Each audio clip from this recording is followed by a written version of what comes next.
Hey, still not sure how to start these, so let's jump in. I sort of am the type of person who I used to be, not so much anymore, but definitely used to be really obsessed with like rules and laws. Like I love that idea. If you gave me a concept, a hypothetical concept with set parameters, I would analyze. So there's I go crazy on that. And so oop, sorry about that. Anyways, and so I was the type of kid, and I know I'm not the only one who loved figuring out the unscrewable genie wishes. Right? If you had three, ideally, for this, yeah. If you had genie wishes, yeah, let's say hypothetically, because you don't know, are you going to get a benevolent genie, or are you going to get a monkey paw kind of guy who's going to try and twist your wish and screw you over and mess you up? So I was the kind of person who loved thinking about that. And years ago, I think I figured it out. Nowadays, so much I don't really like. This used to be one of my favorite questions to ask people. Like, yo, three wishes, what would you ask for? And now so much I don't like it because I guess the mentality that I'm sort of training as people is like, hey, what about your life is not enough, right? So I don't like that so much. But past me did all this work, so you're going to hear about it. My zero viewers, I love this. It's great. I can say whatever I want. Right, so heading into it. Right, so I did all the work. So hypothetically, I find a lamp or a bottle, whatever, and it's got a genie in it. It's going to grant me three wishes, but I don't know because really any wish can be screwed over. That's just in English, right? If you speak another language, who knows what loopholes you might be introducing to this being, to this entity. A lot of people try to figure out a bunch of ways, and some people try to do the thing like, oh, I wish that my wishes work as I intend. I don't know. This is what I came up with, right? So, wish number one, and this is tricky because you first got to get this one, right? And wish number one would be, I wish that any being who speaks to me can only say truths or can only answer my questions truthfully. Here's what the intention behind this one is, because I see a lot of ways this one could get screwed, but if you get this one right. So, all right. So, I wish everything is every being that when they talk to me, they answer my questions truthfully or whatever, something along those lines. Here's what we need to figure out things about the genie, right? If you get this one right, we can just ask straight up, are you going to screw my wishes? How do you feel about, like, you've been in this lamp or bottle for ages. How do you feel about that? And then the genie can answer like, yeah, frustrated, anger. Is there a, like, might you take out that anger and frustration on me, the wisher? And the genie can answer you that as well, right? And then here's the thing as well. Right, so you can do that too. So first you can figure out first off straight away if this genie's going to screw you or not, because maybe the genie will be happy, right? It's like, no, I love living in my lamp.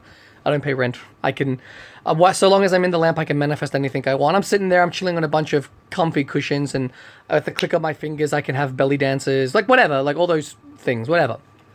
I can summon like, a platter of grapes, baklava, right? Whatever you want. So that's not the first thing. So yeah. Will the genie even screw your wishes? Now, if he does, though, still using this, you can work out an agreement, right? Okay, genie, you're really frustrated. Could it be possible that we would work something out if my last one is used to set you free? You have to say one. Don't say my last wish, because I don't know if genies can interpret, like, you said the word wish set you free, so I'm going to make that cost one. So, then you do that. You're answering me all my questions truthfully. And also, you can also use that for whatever you want we'll get back to that. We'll get back. All right, so can we make an agreement? It's like, okay, genie, let's say hypothetically, I would use my last one to set you free. Would that make you more inclined not to screw over my second wish? And then the genie, and then you at home as well might be saying, wait, so you've used your first one that he's going to tell you the truth, and as well, I make it any being so that even still after this, you still sort of get a superpower. And your third one, you're promising to set them free, which means you're only going to get one. You only need one, baby. You only need one. Anyways. So the genie asks you about that. Well, yeah, look, I only need the one, right? Really gets me mad when people make some stupid wishes. You could wish for anything, like, for example, one way that you could get screwed over. Let's say you wish that you could always draw from your pocket exactly how much money you need to buy something. Well, then that only works for cash purchases. Like you might not be able to buy a Lambo with cash, I don't know, right? But you might not be able to pay for a hotel with cash, right? People want credit cards for certain things. And then also maybe the genie's like, okay, cool, yep, I've granted you the wish. Now, anytime you can reach into any pocket you're having, and then boom, you will always have the exact amount of money you need to make a purchase. Oh, but you didn't say I couldn't make the world a dystopia where money doesn't mean anything. Blah. That was a tangent and a half. Unnecessary. You only get the one wish. It's the only wish you need. So now you can't work with the genie. Now here's what you got to ask as well, though. Hey, genie, you've expressed to me that years trapped in a lamp. You're full of lots of frustration and rage and fury. If I set you free, what happens? Will you dominate the world? Will you destroy all humans out of that frustration? And he could tell you yes or no. It's like, yeah, like, I will. It's like, okay, cool. If I set you free without your... Oh, so here's another question. They did this in a bunch of different things. If I set you free, do I become the new genie? And then you could ask about that. What's that like? Because I might not hate that, right? Depending on... You might not hate that. Maybe you do. But you usually can ask. So, what was I saying? Right, so first, if I set you free, do I become the genie? And then what happens to you? If you're free and you have your powers, what happens? Is humanity screwed because you have all this frustration? Will you take over the world? And even like, oh yeah, look, I'll take over the world with my... If you set me free and we just that alone, you don't take out the clause that I have to remove my powers. So I still have knowledge of all things. I still am all powerful and all knowable. See, I'll dominate the world. But it might not even bad. It's like, first off, why do you guys have starvation? Why do you have third world countries? Just fix that. I don't even have to use the magic, whatever. But then you can also, but if it's just like, yeah, man, I'll use my powers to do lots of bad things to humanity, in frustration for all the, terrible masters I had. Well, because, okay, what happens if I set you free without powers? Do I just make you a homeless guy who has no documentation? Like, do you have no birth certificate, no driver's license? Do I screw you over really bad? Is that even a problem, And then you can work it out with the genie, okay? And then you can work it out, okay, I'm going to wish you free with only a monicum of enough of your powers that you can materialize whatever you want. You don't have to worry about wealth, and you can live the rest of your lifespan if you're going to still be immortal or not, right? You work out these little specifics. So the genie can, and you really work out a good deal that third wish, and he probably has no reason to trust you, to believe you, but you could also work something out, I'm sure. That's going to be a third wish, and in the hopes that he won't fuck you over on this second wish. Now, if genies are really all-knowable, he knows what your second wish is going to be, and he knows you're going to be telling the truth, or at least I will be, because you only need the one wish. 4 years, that was the end of it, right? First wish, everyone, anyone that talks to me has to answer me truthfully. Oh, also a way that could get screwed. You don't want it to be that they can still lie, the statement becomes true, right? Like it warps reality. So if you ask someone, where'd you get that bag of money? Oh, it fell off a truck. Then reality is warped to make that true. You don't want that to be the case. Someone's lying to you, your partner's cheating on you, and it's like, where were you last night? Oh, I was at the casino and I won $1 million, and it becomes true. I think that'd be hilarious. And it's a superpower that you give to everyone else that you would never be able to take advantage of. Anyways, I love getting sidetracked thinking about there, on track. For years, that was the end of it, right? Bam, my first wish.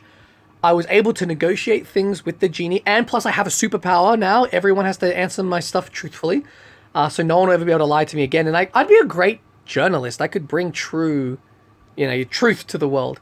And then my third wish sets the genie free in a situation that he'll have a great life and be happy. And that was the end of it. I never knew what to spend the second wish on because it was too much. Anything. What do you ask for? Also, what recently brought this up is the recent movie, the Puss in Boots film, that he wants to use his wish to get back his 9 lives. Just wish for infinite lives, right? That's like an example of a waste. 9 is, if you could wish for anything, why 9 when it could be infinite? Anyways, I keep getting distracted.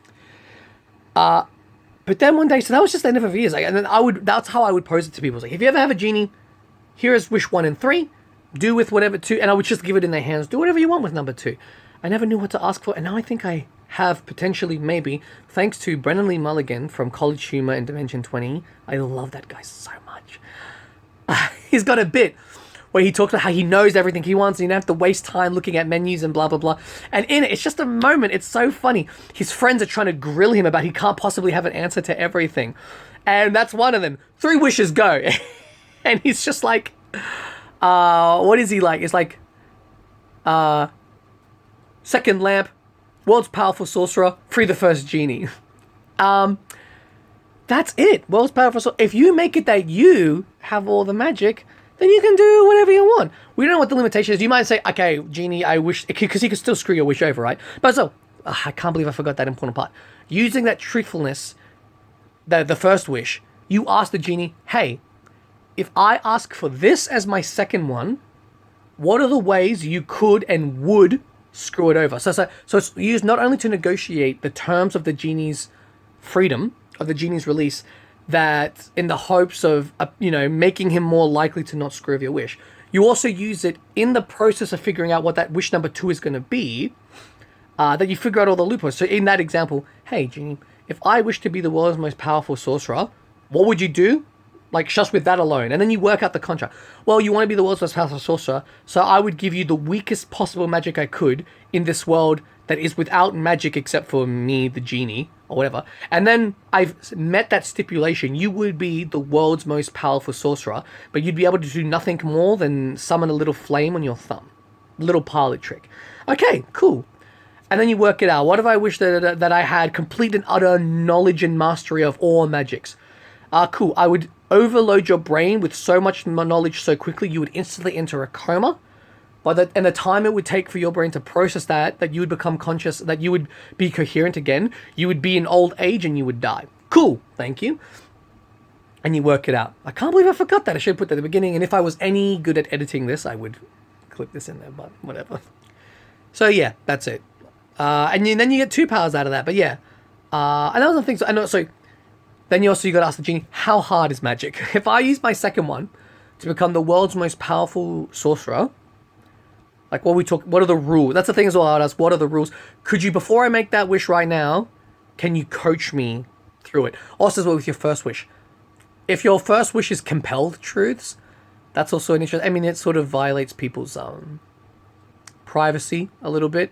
But if it's that you ask someone a question and they have to answer truthfully, and it works on the genie, although of course the genie can be really malicious with his, he can give you too much information or in too quickly that you can't do anything with it. I'm getting distracted. That's another way that first wish could be useful. But God, I go off track a lot.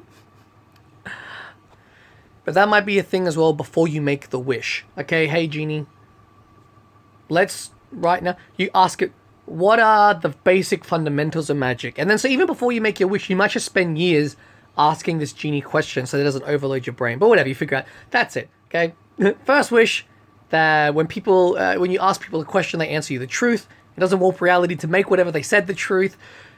The third one, you free the genie under pretenses that he can be happy with and live a very happy, fulfilling life without screwing over every other human in the planet. Your second one, you become... you just wish for yourself to be capable of whatever magics you want, and then you can have anything you want, right? If you're a conjurer, you can just make money or food whenever you want, and you don't have to worry about basically anything. And you can master, again, depends on how hard magic is. You might be able to master the magics of life and unlife, and then you're immortal. I don't know if you would want that. I've thought a lot about it. But so, yeah. Again, I love it. I have 0 viewers. I can do it and say whatever I want, but... to one day, whoever you are out there, the first person who watches this vid, and then everyone after you, please write below, what would your 3 wishes be before I even told you that, because I think it's pretty good. And even more important, because I love doing this, let's talk it out below, my 0 people watching. Who knows, one day, maybe one day. What are the ways that you could foresee that first wish, any of them, getting screwed? I love talking about this, so let's do a debate. I want to see comment after reply, and let's smash this contract out, baby. Let's figure out the perfect 3 wishes. Yeah, thank you.